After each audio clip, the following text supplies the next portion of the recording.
Is it fair to go around and ask native English speakers questions like, what is the past tense of fly? What is the past tense of go? Basically, grammar questions in general. I've seen a lot of videos like this on social media, and I kind of have a mixed feeling about this. So I want to share with you because it has a lot to do with the way I learned English. So, for a record, I started learning English when I was 8 years old, and I think I was one of the very first students in my town to actually have English classes at a primary school. In Vietnam, you have to go to a primary school from the age of 6 to the age of 11, and from the age of 12 you go to secondary school. And English was only compulsory from secondary. My primary school happened to be the only school that offered English classes as an addition to the official curriculum. I think I was kind of lucky at the time. I don't remember much of what I learned in primary school because, it was just some extracurricular, but I remember a lot from the time that I joined secondary school. But there's one thing you need to understand. In Vietnam, in my generation, I am a 90s kid. My generation was kind of a testing ground for the education system. Basically, there were a lot of changes when I was going to school itself. And we did not have very good English teachers. Nowadays, we have very, very good English teachers in Vietnam. Vietnamese teachers teaching English for Vietnamese kids. Perfect, very good. I am very, very happy. However, back then, we didn't have very good English teachers. What we had were a lot of people who were actually Russian teachers. They went to college, they studied Russian. They became Russian teachers and they were teaching Russian to Vietnamese kids. Now, my parents went to school learning Russian as well. My mom can speak Russian. But after the collapse of the Soviet Union, a lot of Russian teachers were about to lose their job because there was no Russian anymore in the curriculum. So they had to go back to college, studied English, and went back to school to teach Vietnamese students English. And for that reason, their pronunciation was not really good. But one thing that they were very, very good at, it was grammar. Because we are Asian, we are obsessed with structures, obsessed with formulas.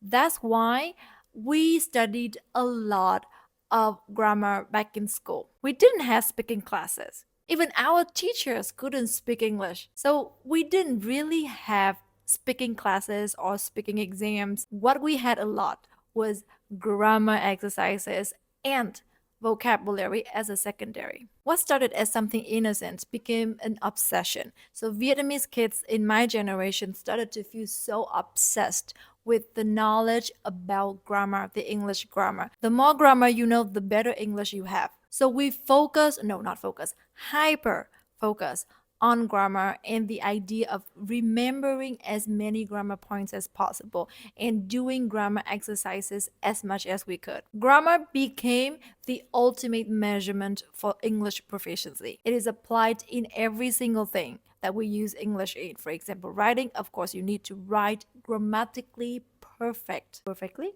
Whatever.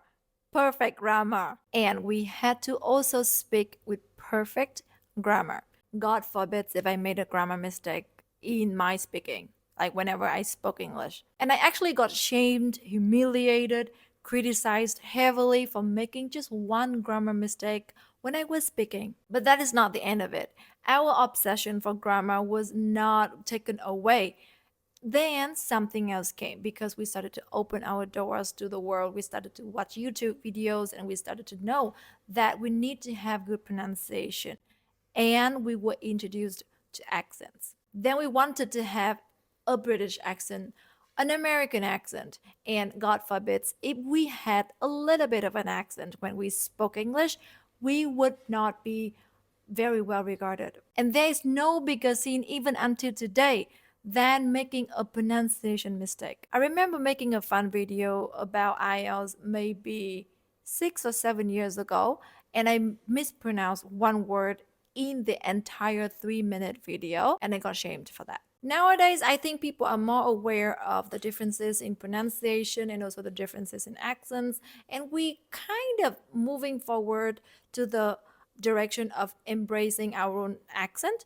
However, it did not stop there. It does not stop where the pronunciation is.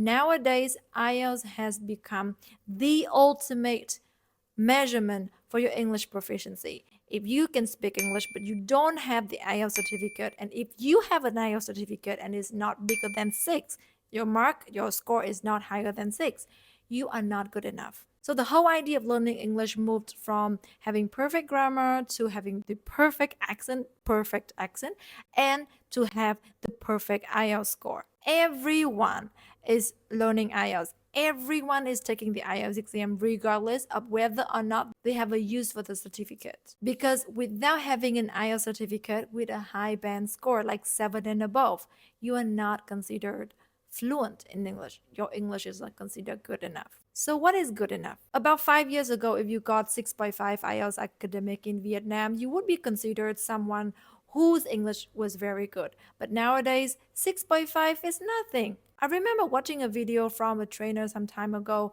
saying that they were not very proud of their students' result because the student got only 6 in their IELTS. And I was like, this is so wrong. IELTS is an exam, and yes, you do need a strong foundation of the English language in order to get the band score that you want. However, there are so many other factors: the exam day, your mood during the exam, your concentration, also the topics that you get in the exam, that is your luck, right? And if we keep raising the bars, when are we going to be good enough? We moved from having perfect grammar to the accent and now to the IELTS exam.